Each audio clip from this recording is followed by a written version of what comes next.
As we all know, Mahabharatam is one of the Itihasas after Ramayana. It is also called as a Panchamo Veda, is equal to being the fifth Veda because of the content that it has. Moreover, Mahabharatam that is there initially was called as Jayaha, Jayaha meaning victory. But then people felt that it was a Dharma Yuddham also, simply calling it victory would not be enough. That's when later it became Vijayaha. Now Vijayaha is also victory, but V, when the prefix V is added, it is like just to add an emphasis to it. Then later it became Mahabharatam. It said no, it talks about the Yuddham that took place in Bharatadesham. Again, but Bharatam was not alone enough. That's how it gets the name Mahabharatam, something which is very, very great. Now, it is a war that talks about the story of two main families that are there. That is the Kaurav, one family only. You can say two set of cousins, the Kauravas and the Pandavas. Now, Mahabharatam is said to be composed by Vedavyasa, written by Ganesha. In all, it has got 18 parvas also. Now, the Mahabharatam, Yadi hasti tadanyatra yenne hasti natat kochit. This is said about the Mahabharatam, meaning whatever is mentioned in the Mahabharatam, the same thing you can see around today. Something which has got no reference in the Mahabharatam, such a thing does not exist in the world today, it seems. For this, there are many, many examples that are told. Maybe the incident of Draupadi that is there. Today, in many other forms, we see how women are attacked, troubled, and so on.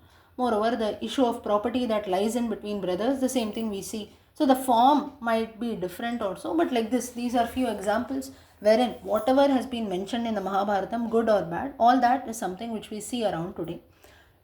But at the same time, Mahabharatam is not only a story of a war, Yuddham also, it also talks about philosophy, wisdom, spirituality, and so on. We have the Pancharatnani and many more which are a part of Mahabharatam. Vishnu Sahasranama, Sanat Sujatiyam, Viduraniti, Yakshaprashnam, Srimad Bhagavad Gita, Shiva Sahasranamam, and so on. Like this, there are many, many gems which are there from the Mahabharatam. Now, the Mahabharatam that is there is divided into 18 parvas, 18 parvas. Now, most of us, we are not that familiar with the Mahabharatam. Simple reason being it is very, very vast also. Like they say approximately plus a lakh verses, including the Harivamsha Puranam also, it can be 1.25 roughly, but a few verses up and down you can consider. Moreover, there are many characters that are there. The story is quite big, so little it becomes difficult for readers like us. Unlike the Ramayana, we don't prefer the Mahabharatam much, but yes, we must know about this Itihasam also. So let us just look at the 18 parvas. In short, I will tell you what is there in each parva. Maybe not everything in one session, in 2-3 sessions also we will see. So first is the Adi Parvaha.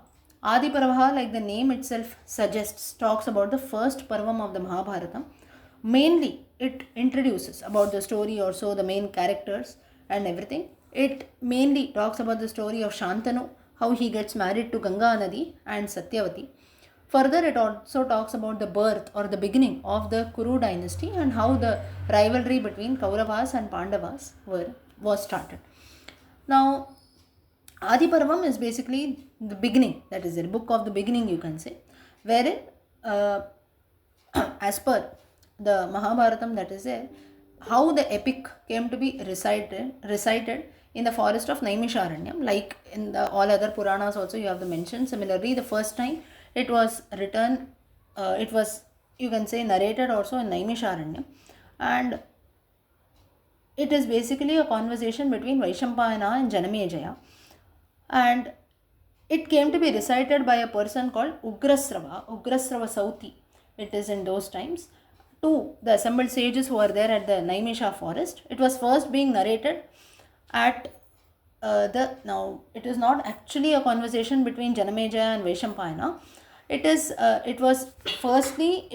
happened in the Satram, or you can say in the palace or kingdom of Janamejaya by Vaishampayana. The narration took place, and later the rishis, they assembled this person called Ugrasrava Sauti. He gave the narration of the Mahabharatam to the assembled rishis.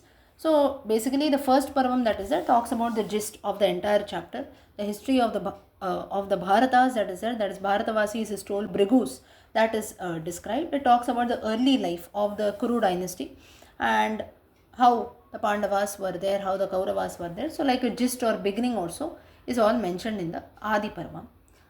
Next is you have the Sabha Parvam that is there. Sabha Parvam is the topic of the assembly hall. So the Sabha Parvam, it starts with the description of the palace and an assembly hall which was built by Maya at Indraprastha. Maya you can call.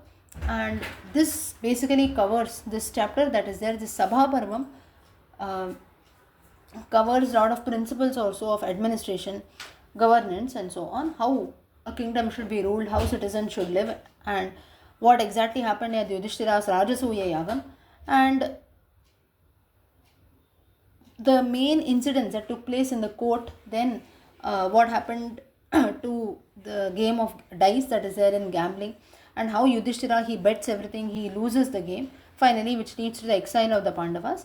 It also talks, now the Sabha Parvam that is there, it also talks about how the society at large suffers when injustice also is done, when crime is done, and how at times individuals are also harmed when a lot of crime or you can say injustice is there in the society. So this just goes to how the Kauravas caused trouble to the Pandavas. This the Sabha Parvam mainly is known for the famous game of dice that is there, wherein the Pandavas lose their kingdom to the Kauravas, and finally this is the beginning of the next Parvam, that is the Vanap Parvam or the Aranya Parvam, wherein the Pandavas proceed to the forest and lead a life of exile.